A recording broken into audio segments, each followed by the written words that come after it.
नमस्कार। चलिए आज मानव मन के एक सबसे गहरे और दिलचस्प पहलू को समझते हैं।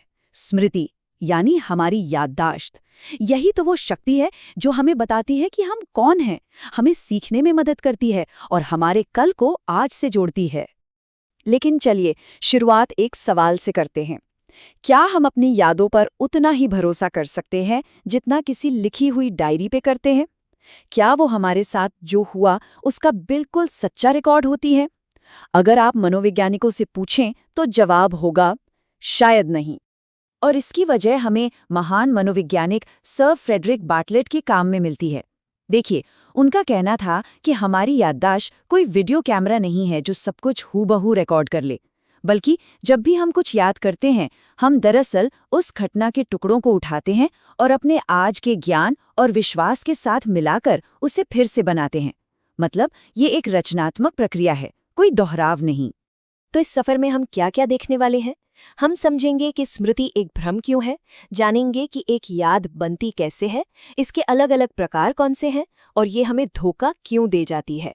फिर हम इसे तेज करने के कुछ वैज्ञानिक तरीके देखेंगे और अंत में बात करेंगे कि आज की डिजिटल दुनिया में इसका क्या काम रह गया है। तो चलिए पहले पड़ाव पर चलते हैं।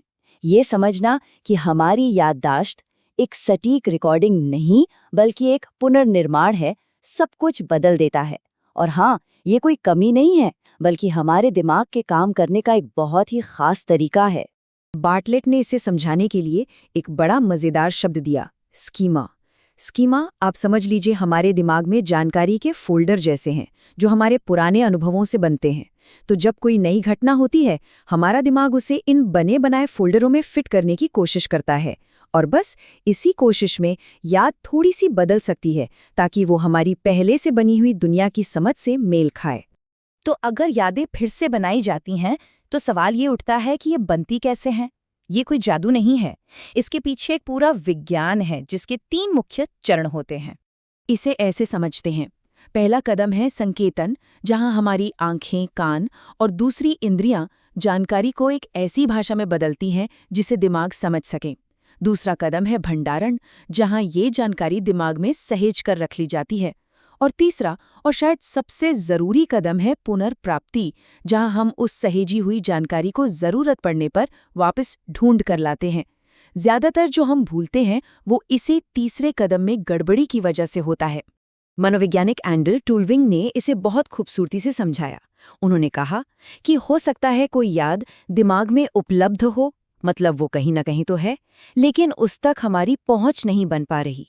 ये कुछ ऐसा है जैसे किसी बहुत बड़ी लाइब्रेरी में किताब तो है पर हमें ये नहीं मालूम कि उसे ढूंढना कहाँ है। जानकारी तो मौजूद है पर सही इशारा मिले बिना वो मिलती नहीं।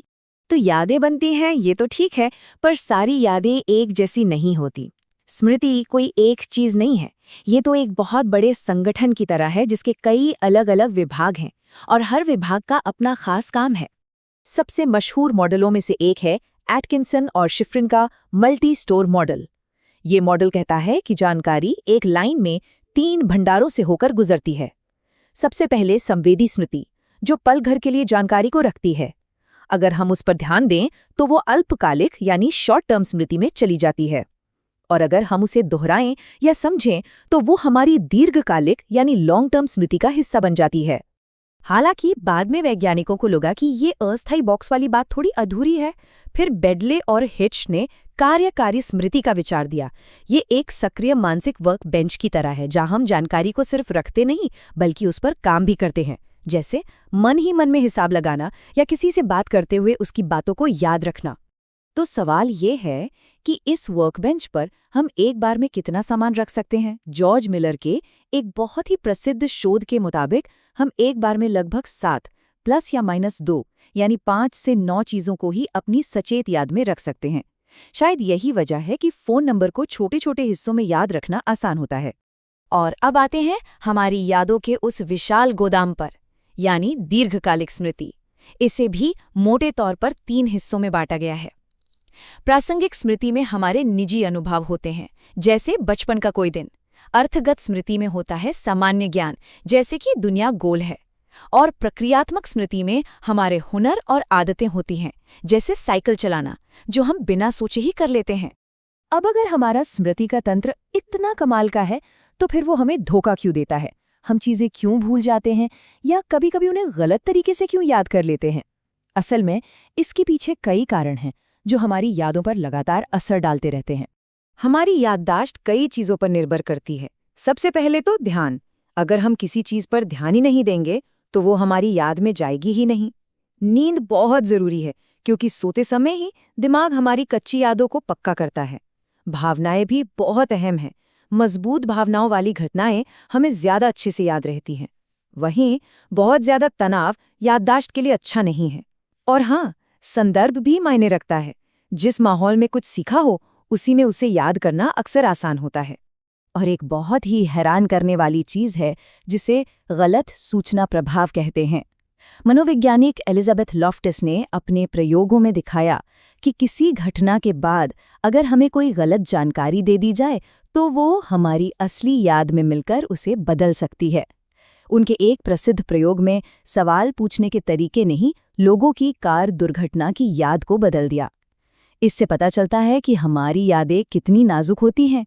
ये सब सुनकर शायद थोड़ी निराशा हो, लेकिन अच्छी खबर ये है कि हम अपनी याददाश्त को मजबूत बना सकते हैं।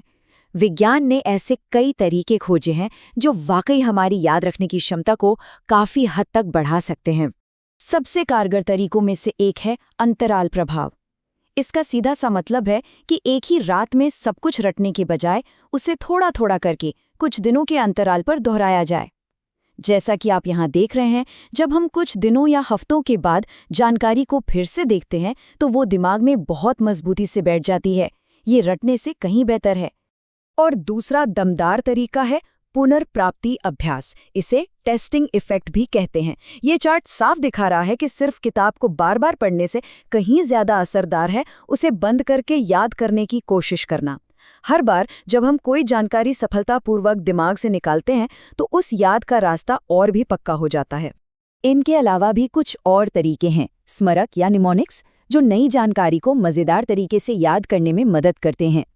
विस्तृत पूर्वाभ्यास, जिसका मतलब है नई जानकारी को सिर्फ रटना नहीं बल्कि उसे समझना और अपने जीवन से जोड़ना।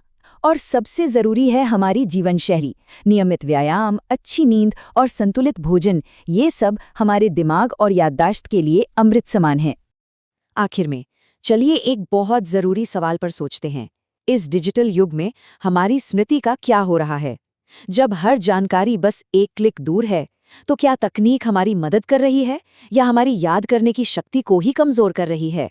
मनोवैज्ञानिकों ने एक नए दौर की घटना को नाम दिया है गूगल प्रभाव। शोध ये बताते हैं कि जब हमें पता होता है कि कोई जानकारी इंटरनेट पर आसानी से मिल जाएगी तो हमारा दिमाग उसे याद रखने की उतनी मेहनत नहीं करता। हम ये याद नहीं रखते कि जानकारी क्या है, बल्कि ये याद रखते हैं कि जानकारी कहाँ मिलेगी। और ये हमें आज के दौर के सबसे बड़े सवालों में से एक पर लाकर खड़ा कर देता है। हमारी स्मृति सिर्फ तथ्य जमा करने का जरिया नहीं है, वो हमारी रचनात्मकता, हमारी समझ और हमारे ज्ञान का आधार है।